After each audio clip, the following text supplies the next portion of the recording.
ตูบแคมสวนกวนผวังแข็งขมวนพี่น้องตูบแคมสวนเนาะอย่าลืมอย่าพลาดท่านผู้ชมหาโอกาสมาชมให้ได้เด้อท่านผู้ชมกำลังมาน้องๆนะหลังลงมาอาบน้ำอากาศร้อนอยู่เพื่อนอากาศอยู่เนี้ยเนาะก็ได้ออกมาหาลิ้นหาเที่ยวหาส้มเนาะ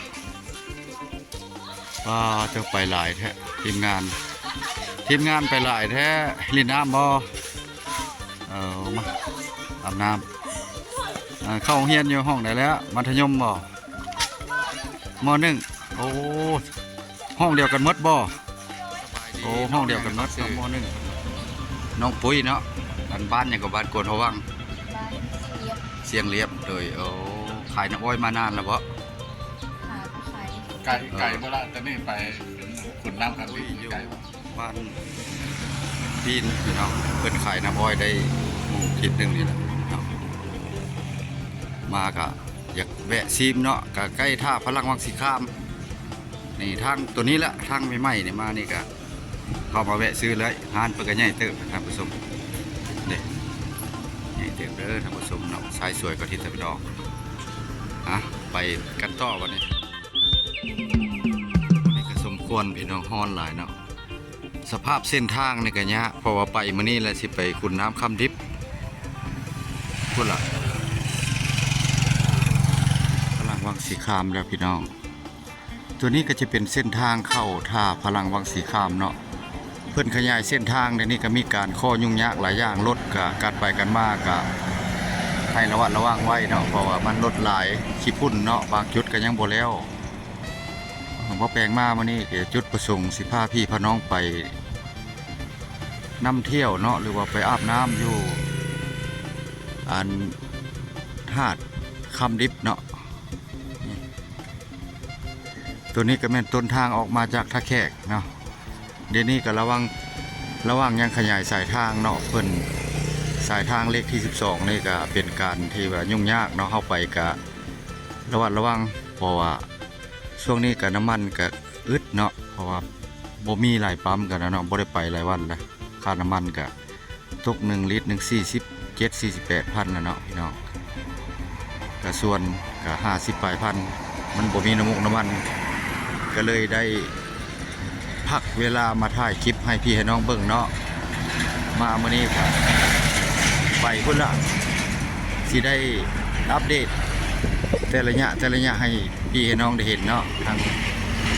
ผู้ติดตามเก่าติดตามใหม่เนาะยังคือน้องพี่คือน้องคือฮอนน้องคือเก่าพี่น้องขอโทษขออภัยบ่แปลงกับบรรยายบ่เก่งไปเลยเนาะพี่น้องเนาะเดี๋ยวนี้ก็ยังเศร้าห่มอยู่ตัวนี้ก็เป็นหน้าท่าฝรั่งหรือว่าผ้าห้อมเพิ่นเรียกว่าผ้าห้อมเนาะตัวนี้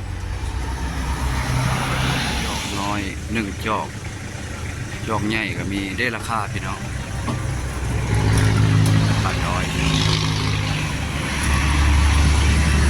กินน้ำอ้อยก่อนพี่น้องเพราะว่าเพิ่นเอา2 จอกเนาะสงกรานต์เนี่ยยังได้ขายดีอยู่มันแถมทางเนาะ พอได้ขาย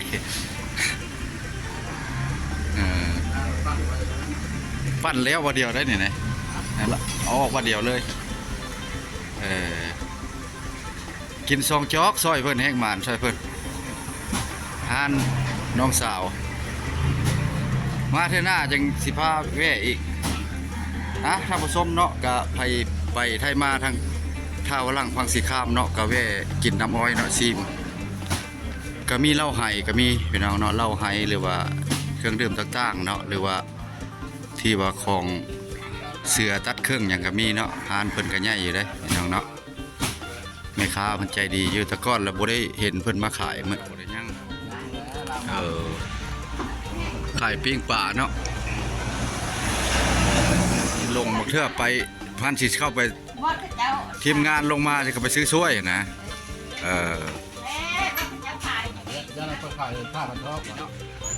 ไผมากับมาแวะเรื่องงานเพิ่นนี่อยู่บ้านเชียงเรียบพี่น้องนี่ดิงานทางเข้าเลยเอาว่าแปลงจ่ายน้ำอ้อยสนับสนุนเพิ่น20,000 กีบเนาะขอบใจเลยล่ะ ปีใหม่เจอกัน ปุ้ยอยู่บ้านปีนพี่น้องเพิ่นขายน้ำอ้อยได้คิดหนึงนี่แหละเนาะมาก็อยากแวะซีมเนาะก็ใกล้ท่าพลังวังสีข้ามนี่ทางตัวนี้แหละทางใหม่ๆนี่มานี่ก็เข้ามาแวะซื้อเลยร้านเพิ่นก็ใหญ่เติบท่านผู้ชมเด้ใหญ่เติบเด้อท่านผู้ชมเนาะสายสวยกว่าที่ตะวันออกไปกันต่อวันนี้โอ้เป็ดตาแซ่บเนาะโอ้กุ้งเผาเนาะโอ้มาตะแคะคือกันเนาะโอ้มากับครอบครัวได้มื้อนี้เนาะบ่โอ้เพิ่นกินข้าวมีกุ้งเผาแล้วมีหนูอีกเด้ท่านผู้ชมมื้อนี้ก็โอกาสเหมาะสมเนาะมาอันถือว่าถ้าคำดิบเนาะคุณคำดิบนี่ก็ถือว่าอากาศเหมาะสมเย็นสบายพี่น้องเนาะมื้อนี้ก็มาเห็นเพิ่นรับประทานอาหารเที่ยงพี่น้องโอ้เป็นแต่แซ่บเนาะโอ้โตกุ้งตัวใหญ่ๆเนาะ ข้าวกันกินข้าวทงนี่ โอ้ข้าวถงเนาะโอ้ตำหุ่งก็มีเพิ่นเอามาแตะเฮือนบ่หรือว่าตำอยู่นี่เนาะตำอยู่นี่ แกงหน่อไม้ก็มีเด้อแกงหน่อไม้จังไรเพิ่นเอามาให้ เองทำไมก็มีอาจจะนายเบาแปลงสิพาพี่พน้องขึ้นไปเบิ่งด้านเทิงเนาะเลาะเบิ่งน้ำข้าวดิบทางลงทางขึ้นมาเนาะสั้นเติบมาตัดสนวยฟูนี่มานี่ก็ได้เฮาพากันพักผ่อนน้อยหนึ่งเนาะอันนั้นก็คอยโรงงานซีเมนต์นี่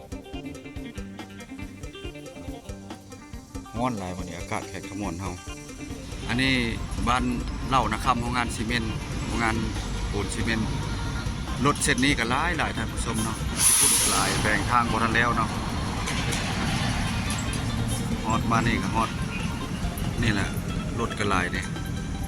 รถไมโครนี่กำลังเอาลงไปเริ่มไปแปลงทางเล่านาคำอันนี้บ้านเล่าอันนั้นบ้านนาคำก็คือโรงงานซีเมนต์สายทางเลขที่12ได้แล้วเพื่อนขยายเส้นทางแต่ว่าบ่ทันแล้วเนาะรถก็หลายขี้พุ่นก็หลายเอาเนาะเพราะว่ามันเป็นเส้นทางเส้นหนึ่งของทางลัดขึ้นไปส่งเครื่องหรือว่าส่งสินค้าต่างๆเอาไปส่ง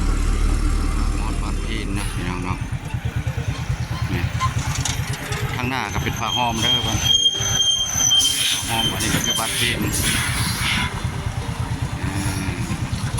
รถหลายแล้วอันนี้จะเป็นทางเข้าทำนางเอ็นนะนี่เข้าทางทำนางเอ็นนี่เข้าไปนี่ทางเข้าทำนางเอ็น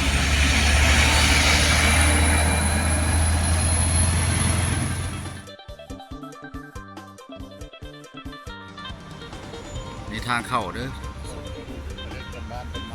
อันนี้ก็คือรถนักท่องเที่ยวออกมารถเมล์นี่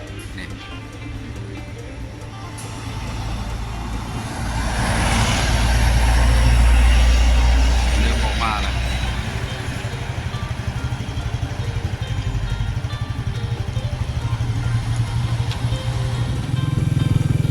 ตัดภาพเข้ามาพี่แล้วท่านผู้ชมเข้ามาบอนท่องเที่ยวเปิดใหม่เนาะอยู่บ้านกวนพะวังแหล่งท่องเที่ยวคือกันเนาะหาดบ้านสวนก็คือหาดบ้านสวนกวนพะวังนี่ก็เข้าไปเบิ่งนำกันว่าน้ำสิยังหลายบ่น้ำลิ้นสงกรานต์เนาะยังซ้ำใดไปเบิ่งติดตามชมเบิ่ง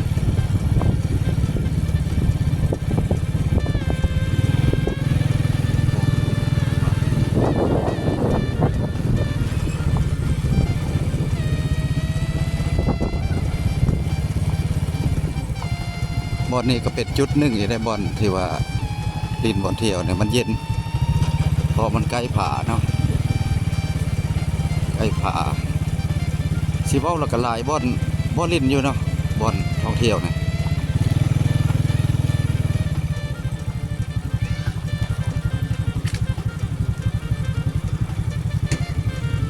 อันนี้น้ำอยู่นี่ไหลออกจากปากถ้ำนี่ยังอยู่ได้เนี่ยเย็นอยู่นี่ก็ได้เนาะคนกำลังมาน้องๆนะหลังลงมาอาบน้ำอาก ากาศร้อนอยู่เพื่อนแล้วก็อยู่เนี้ยเนาะก็ได้ออกมาหาลิ้นหาเที่ยวหาส้มเนาะว่าจะไปหลายแท้ทีมงานไปหลายแท้ลิ้นน้ำบ่มาอาบน้ำเข้าโรงเรียนอยู่ห้องไหนแล้วมัธยมบ่ม.1โอ้ห้องเดียวกันหมดบ่โอ้ห้องเดียวกันหมดเนาะม.1สวนเนาะเพิ่นเปิดใหม่หาดสวนกวนพะวังเนาะตู้ก็มีหลายตู้เตียงบ่อนลงอาบน้ำเนาะแล้วก็กินอาหารเนาะก็กว้างเติบก็แคมผาติดหน้าผาเลยเด้อแต่ว่าน้ำนี่บ่แห้งตลอดเวลาเลยตู้ก็มีหลายนะตามพรมนี่เลยฮอนมื้อสงกรานต์นี่ยันเต็มหมดเลยแหละคันบ่แม่นมื้อสงกรานต์นี่ก็ยังฮ้อนละคนก็ล่างลงมาบ่ง่ายโอ้แข่งขมวนนี่ก็เป็นตาหน้าเที่ยวหน้าชมเนาะ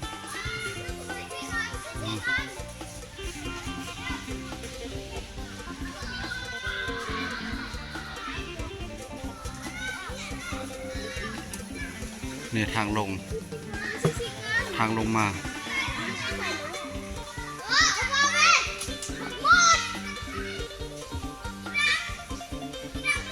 สวนบ้านกวนพะวังท่าแขกเนาะแขกขมวนท่องเที่ยวบนเปิดขึ้นใหม่เนาะอันนี้ไปตูแคมป์สวนเนาะโอ้คักเนาะบรรยากาศเย็นสบายเนาะแคมป์น้ำตูบหญ้าก็มีนี่ทางเข้าบริเวณทางเข้า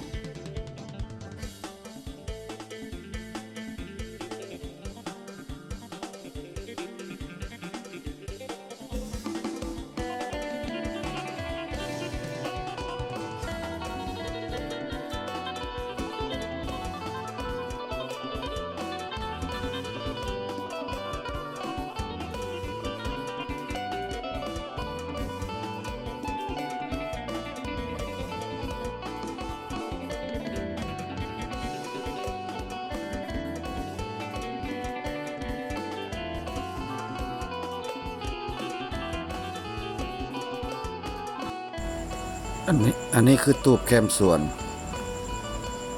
ติดกับหน้าฝาอยู่ทางบ้านกวนพะวังถ้าแขกขมวนเนาะพี่น้องแขกขมวนถ้าได้ไปได้มาเนาะทางสงกรานต์ก็มาเที่ยวมาชมอย่าลืมอย่าพลาดเนาะท่านผู้ชมน้ำเย็นมาเที่ยวมาชมกันได้ท่านผู้ชม